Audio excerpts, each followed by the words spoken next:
Break के बाद स्वागत है आपका और आइए आगे बढ़ते आपको बताते हैं इंडिया गठबंधन की भी आज एक अहम बैठक होने वाली है। शाम 6 बजे खड़गे के आवास पर यह अहम बैठक होगी। सभी घटक दल इस बैठक में शामिल रहेंगे। आगे की रणनीति पर मंथन होगा। टीएमसी से अभिषेक बैनर्जी हो सकते हैं इस बैठक में शामिल। इंडिया गठबंधन के सभी घटक दलों की बैठक में आज सबकी मौजूदगी रहेगी। मल्लिकार्जुन खड़गे के आवास पर यह बैठक आयोजित की गई है। शाम 6 बजे बैठक होनी है। लोकसभा चुनाव के परिणाम पर अब आगे कांग्रेस ने जो प्रेस कॉन्फ्रेंस कल की थी उस पर जनादेश को स्वीकार किया गया है और शुक्रिया अदा किया पूरे देश का उन्होंने। इंडिया गठबंधन ने आज अपने घटक दलों की बैठक बुलाई है।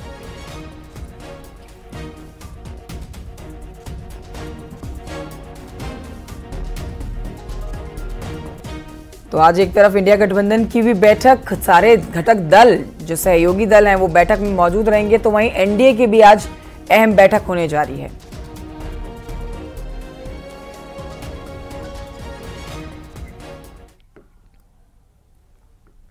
लोकसभा चुनाव में कांग्रेस को 99 सीट मिली है।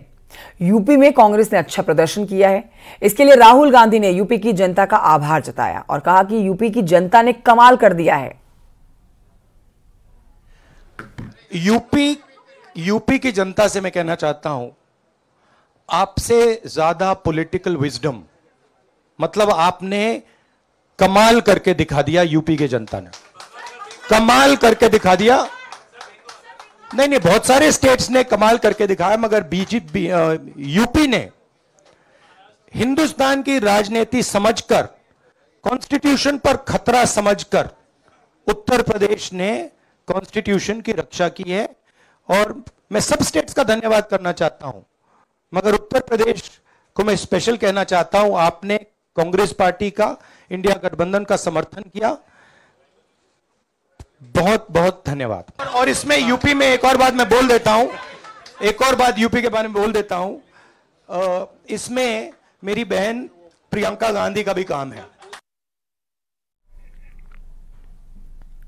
कांग्रेस नेता राहुल गांधी ने एक वीडियो जारी कर रायबरेली और वायनाड से जीत के लिए धन्यवाद दिया है। देखिए। Thank you to the people of Wayanad and Raebareli for the huge support that you have given me. जो आपने मुझे भारी सपोर्ट दिया, भारी बहुमत से आपने जिताया, इसके लिए आप सबको बहुत बहुत धन्यवाद। मुझसे पूछा जा रहा है कि मैं वायनाड का एमपी रहूंगा या रायबरेली का।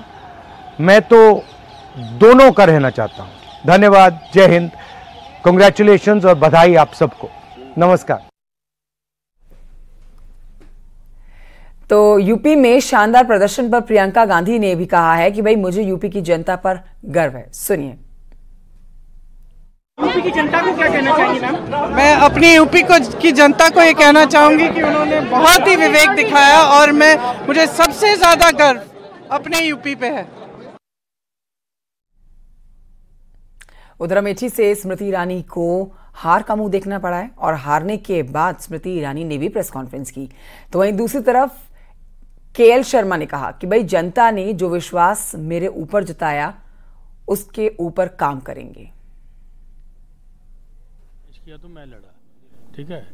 तो अब जो जनता ने मेरे को मैंडेट दिया है तो ये मेरे लिए एक बहुत ही बड़ी बात है, जो उनका एहसान रहेगा मेरे ऊपर और मैं उसको उतारने की कोशिश करूंगा। मैं उनका हमेशा, उनका घर है यहाँ पे, वो आए जाए, एक महिला होने के नाते जो मेरा संस्कार है मैं उनका सम्मान करूंगा, ठीक है। बाकी चीज़ें जो हैं एज ए एमपी जब मेरे को मैंडेट दिया है तो मैं उसके अनुसार काम करूंगा। तो अमेठी कोई मतलब बाहर तो है नहीं कि यहाँ पासपोर्ट वीज़ा लगा के आना है, तो कोई भी आ सकता है, ठीक है। वो अपना काम करे, अच्छा करे, जनता का मन जीते, तो यही है।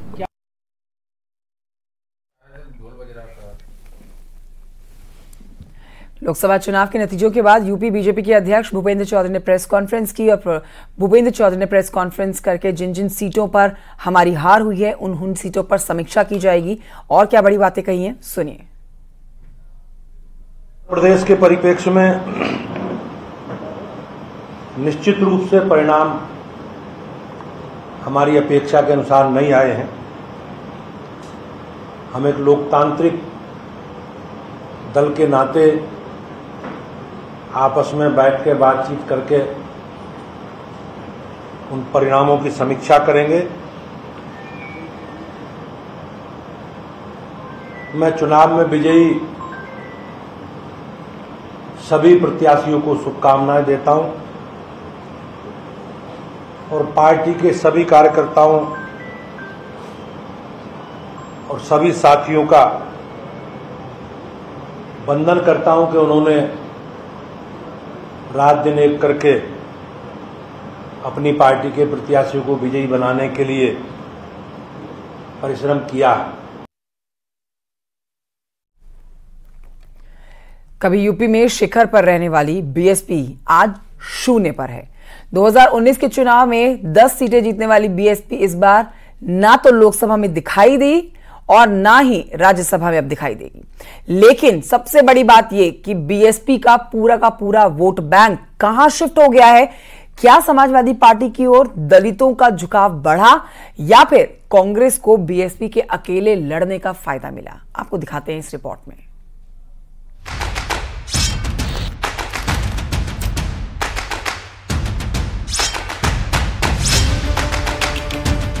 दो 2024 के इस चुनावी महासंग्राम में यूपी ने जो उत्तर दिया है उससे हर कोई हैरान है।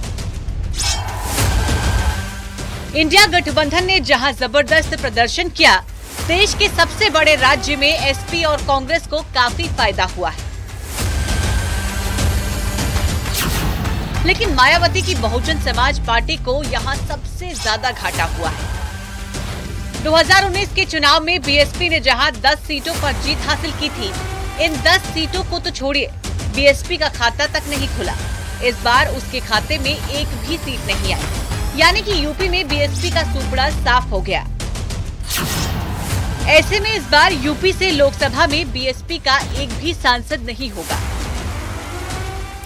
मायावती के लिए ये एक बहुत ही बुरा राजनीतिक समय चल रहा है, क्योंकि पिछले कुछ सालों से जिस तरह से पार्टी का डाउनफॉल शुरू हुआ और उसे वो अपनी सारी कोशिशों के बावजूद भी रोक नहीं पाई। हालांकि पिछले चुनाव में उन्होंने समाजवादी पार्टी के साथ मिलकर कुछ सीटें जीतने में सफलता पाई थी, लेकिन जैसा हमें याद पड़ता है पिछले साल की शुरुआत में ही उन्होंने कह दिया था कि इस बार वे ये चुनाव अकेले लड़ेंगी।